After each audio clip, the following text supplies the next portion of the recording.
നോക്കൂ വേണു, അൻവറിൻ്റെ നിലപാടുകളെ സ്വാഗതം ചെയ്തവരാണ് ജനാധിപത്യ വിശ്വാസികളും ഈ പിണറായി ഗവൺമെൻറ്റിൻ്റെ ഭരണവിരുദ്ധ വികാരം ഉൾക്കൊണ്ടുവരും. നേരെ മറിച്ച് അവിടെ ഒരു തിരഞ്ഞെടുപ്പ് വരുമ്പോൾ അവിടെ മത്സരിക്കുന്ന പാർട്ടിയുടെ സ്ഥാനാർത്ഥിയെ ഞാൻ രാജിവെച്ചു എന്നുള്ളതുകൊണ്ട് എനിക്ക് നിർദ്ദേശിക്കാൻ അവകാശമുണ്ടെന്ന് ധരിക്കരുത്. അത് തെറ്റാണ്. അത് ധാർമ്മികമായി തെറ്റാണ്. അൻവർ രാജിവെച്ചത് ധാർമ്മികമായി ശരിയാണ്, ഇത് ധാർമ്മികമായി തെറ്റാണ്. രണ്ടാമത്തെ കാര്യം, അദ്ദേഹം ആരെയാണോ ഏത് ഗവൺമെൻറ്റിനെയാണോ അദ്ദേഹം എതിർക്കുന്നത് ആ ഗവൺമെൻറ്റിനെ താഴെയിറക്കാൻ കഴിയുന്ന മുഖ്യ ശക്തിക്കൊപ്പമാണ് നിൽക്കേണ്ടത്. ശ്രീ അൻവർ അതിനൊപ്പം നിൽക്കുമെന്ന് ഇന്ന് ഞാൻ ഒരു കാര്യം ഞാൻ പറഞ്ഞു ലീഗിൻ്റെ. രണ്ടാമത്തെ കാര്യം, ഇന്ന് വൈകുന്നേരം അദ്ദേഹം പറഞ്ഞത് മുഴുവൻ ഗവൺമെൻറ്റിനെതിരെ, മാർക്സിസ്റ്റ് പാർട്ടിക്കെതിരെയും പിണറായി ഗവൺമെൻറ്റിനെതിരെയുമാണ്. പിണറായിസം എന്ന് കൊണ്ടുവന്നത് UDF അല്ലല്ലോ, അൻവറല്ലേ കൊണ്ടുവന്നത്. ഇവിടെ നമ്മൾ മനസ്സിലാക്കേണ്ട കാര്യം, ഈ തെരഞ്ഞെടുപ്പിൻ്റെ പ്രാധാന്യം BJP ആണ് കൂടുതൽ മനസ്സിലാക്കിയിട്ടുള്ളത്. കാരണം പ്രിയങ്ക ഗാന്ധിയുടെ മണ്ഡലത്തിൽ നടക്കുന്ന ലോക്സഭാ മണ്ഡലത്തിൽപ്പെട്ട അസംബ്ലി സെഗ്മെന്റിൽ നടക്കുന്ന ഒരു തെരഞ്ഞെടുപ്പാണത്. അവിടെ BJPക്ക് ദയനീയ പരാജയം വന്നാൽ ദേശീയ തലത്തിൽ ബാധിക്കും. അതാണ് BJP അവിടെ കാണുന്നത്. അല്ലാണ്ട് അവിടെ കോലീബി സഖ്യമൊന്നുമല്ല. BJP അവിടെ കാണുന്നതാ പ്രിയങ്ക ഗാന്ധിയുടെ മണ്ഡലത്തിൽ BJPക്ക് ഇതാ 1000 വോട്ട് എന്ന് കേൾക്കാൻ അവർക്ക് ഇഷ്ടപ്പെടുന്നില്ല. അതൊരു പ്രാധാന്യമാണ്. അതുപോലെ മറ്റ് സംസ്ഥാനങ്ങൾ നടക്കുന്ന തെരഞ്ഞെടുപ്പിലത്തെ ഏത് സാഹചര്യമാണ് ഉണ്ടായാലും ശരി, കേരളത്തിലെ സാഹചര്യം ഭരണവിരുദ്ധ വികാരമാണ്. അത് പാലക്കാട് കണ്ടില്ലേ? പാലക്കാട് എത്രയാണ് ഭൂരിപക്ഷം? 18,000 ഭൂരിപക്ഷം.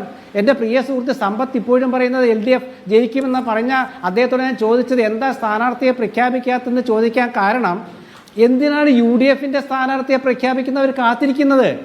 അവർക്കൊരു സ്ഥാനാർത്ഥി ആദ്യം പ്രഖ്യാപിക്കേണ്ടേ എന്നാണ് എൻ്റെ ചോദ്യം. അല്ലാണ്ട് അവർക്ക് സ്ഥാനാർത്ഥിയെ പ്രഖ്യാപിക്കാൻ കഴിവില്ല എന്ന് ഞാൻ പറയുന്നത് ശരിയല്ലല്ലോ. അവരെന്തുകൊണ്ട് UDFൻ്റെ സ്ഥാനാർത്ഥിയെ വരാൻ കാത്തിരുന്നു?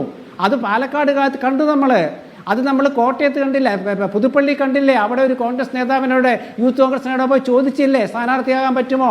തൃക്കാക്കരയിൽ ശ്രമിച്ചില്ലേ? പാലക്കാട് അവർക്ക് കിട്ടി. അതുപോലെ എല്ലായിടത്തും ഇങ്ങനെ ശ്രമിക്കേണ്ട കാര്യം എന്താ? അവർക്ക് അവരുടെ സ്ഥാനാർത്ഥിയെ നിർത്തണം. അതുകൊണ്ടാണ് ചോദിച്ചത്. അല്ലാണ്ട് സ്ഥാനാർത്ഥിയെ പ്രഖ്യാപിക്കാൻ കോൺഗ്രസോ അല്ലെങ്കിൽ എൻ്റെ മുൻ പത്രമായ വീക്ഷണമൊന്നും അല്ല കാര്യം. ഇവിടെ വേറൊരു കാര്യം മനസ്സിലാക്കേണ്ടത് എന്താണെന്ന് വെച്ചാൽ, ഇവിടെ നമ്മളുടെ അൻവർ എന്താണ് ഒരു രാഷ്ട്രീയ മുദ്രാവാക്യം ഉയർത്തി. ആ രാഷ്ട്രീയ മുദ്രാവാക്യം പ്രാവർത്തികമാക്കാൻ അൻവറിന് ബാധ്യതയുണ്ട്, അല്ലെങ്കിൽ അൻവർ പരാജയപ്പെടും. ആ രാഷ്ട്രീയ മുദ്രാവാക്യം പൊക്കിപ്പിടിക്കാൻ ശക്തിയുള്ളത് UDF ആണ്. അതുകൊണ്ടാണ് അവിടെ മലപ്പുറം എന്ന് പറയുന്നത് മലപ്പുറത്തെ നിലമ്പൂർ മതേതരമായ ഒരു മണ്ഡലമാണ്. അവിടെ ഹിന്ദുക്കളും മുസ്ലിങ്ങളും കൂടുതലും, അവരെ താരതമ്യേന ക്രിസ്ത്യാനികൾ കുറവും, അതുപോലെ തന്നെ പട്ടികജാതി വിഭാഗമൊക്കെ ഉണ്ടെങ്കിലും അവിടുത്തെ മതേതര മണ്ണാണ് ആര്യാടൻ മോഹനെ ജയിപ്പിച്ചത്. ആര്യാടൻ എന്ന മതേതര വ്യക്തിയാണ് അവിടെ പലവട്ടം ജയിച്ചത്. അതുകൊണ്ട് ആ മണ്ണിൽ അവിടെ BJPയുടെ വർഗീയതയോ അല്ലെങ്കിൽ വേറെ ഏതെങ്കിലും വർഗീയതയോ നടക്കില്ല. അതുകൊണ്ട് അൻവർ ഇന്ന് പറഞ്ഞ അദ്ദേഹത്തിന്റെ കാഴ്ചപ്പാട് ഇന്ന് അദ്ദേഹം വ്യക്തമാക്കിയിട്ടുണ്ട്. 2 ദിവസം കാത്തിരിക്കൂ. 2 ദിവസം കഴിഞ്ഞാൽ അൻവർ എന്താണ് ചെയ്യുക എന്നുള്ളത് ജനാധിപത്യ വിശ്വാസികൾക്ക് പ്രത്യാശ പകരുന്ന ഒന്നായിരിക്കും. ശരി, സമയം കുറവാണ്. അതുകൊണ്ട് എനിക്ക് ശ്രീ നൗഷാദിലേക്ക് ഒരിക്കൽ കൂടെ വരാൻ കഴിയുമോ എന്ന് സംശയമുണ്ട്. ശ്രീ ദാമോദർ പ്രസാദ്, ഇവിടെ അങ്ങ് പറയുകയുണ്ടായി കോൺഗ്രസ് ഒരു ധാർമ്മിക വിജയം നേടിയെന്ന്. പക്ഷേ എത്ര ഉറക്കെ അവർക്കത് പ്രഖ്യാപിക്കാൻ കഴിഞ്ഞു? ആത്മവിശ്വാസ പ്രകടനം വളരെ കുറവായിരുന്നില്ലേ? ഈ കാര്യങ്ങൾ വിശദീകരിച്ചത് ആരാണ്? പ്രധാനമായും VD സതീശനാണ്. VD സതീശനോട് ആവർത്തിച്ച് ചോദിക്കുന്നുണ്ട്, ഇത് സാധാരണ നിങ്ങൾ ഈ പറയുന്ന 24 മണിക്കൂറിൽ നിന്നൊരല്പം നീണ്ടുപോയല്ലോ എന്ന്. അദ്ദേഹത്തിന് ഒരല്പം അസ്വസ്ഥത വന്നു, പല ആവർത്തി അത് വന്നപ്പോൾ. അതിനിടയിൽ അദ്ദേഹത്തിൻ്റെ ഒരു പ്രതികരണം അദ്ദേഹത്തെ പരിഹാസ്യനാക്കുന്നതായിരുന്നു. ഞായറാഴ്ച AICC ഇല്ല എന്ന്. ഇതെന്ത് വർത്തമാനമാണ് ദാമോദർ?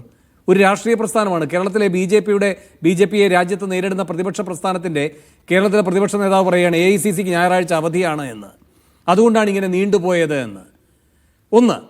പിന്നെ പറയുകയാണ് അൻവറുമായി ബന്ധപ്പെട്ട കാര്യത്തിലൊക്കെ അത് തീരുമാനമായി, ധാരണയായി 2 ദിവസത്തിനകം ഞാൻ പ്രഖ്യാപിക്കുമെന്ന് പറഞ്ഞ് അൻവറിനെ കൂടുതൽ വെളിപ്പെടുത്തലുകൾ നടത്താനും കൂടുതൽ പ്രകോപിതനാക്കാനും പാടില്ല എന്ന മുൻകരുതൽ അദ്ദേഹത്തിൻ്റെ ശബ്ദത്തിലുണ്ട്. ഇനി പരമപ്രധാനം കുഞ്ഞാലിക്കുട്ടിയുടെ പ്രതികരണമാണ്. ആ വാക്കുകൾ ഞാൻ പറയാം. സ്ഥാനാർത്ഥിക്ക് വിജയസാധ്യതയുണ്ട്. കാരണം സ്ഥാനാർത്ഥി എപ്പോഴും ഒരു മുന്നണിയുടെ പ്രതിനിധിയല്ലേ. അവിടെ UDFന് നല്ല വിജയസാധ്യതയുണ്ട്. കഴിഞ്ഞ പ്രാവശ്യത്തിലുണ്ടായ രാഷ്ട്രീയ സാഹചര്യം ഇപ്പോഴില്ല. ഇപ്പോൾ സ്വാഭാവികമായി കേന്ദ്ര സംസ്ഥാന ഗവൺമെൻറ്റുകൾക്കെതിരായുള്ള വികാരമുണ്ട് എന്നാണ് ഞങ്ങളുടെ വിലയിരുത്തൽ. കഴിഞ്ഞ പാർലമെന്റ് തെരഞ്ഞെടുപ്പിൽ 60,000-ലധികം ഭൂരിപക്ഷമുള്ള മണ്ഡലമല്ലേ. സ്വാഭാവികമായും UDFന് മേൽക്കൈയുണ്ട്. UDF സ്ഥാനാർത്ഥി വിജയിക്കും, ആ കാര്യത്തിൽ സംശയമില്ല.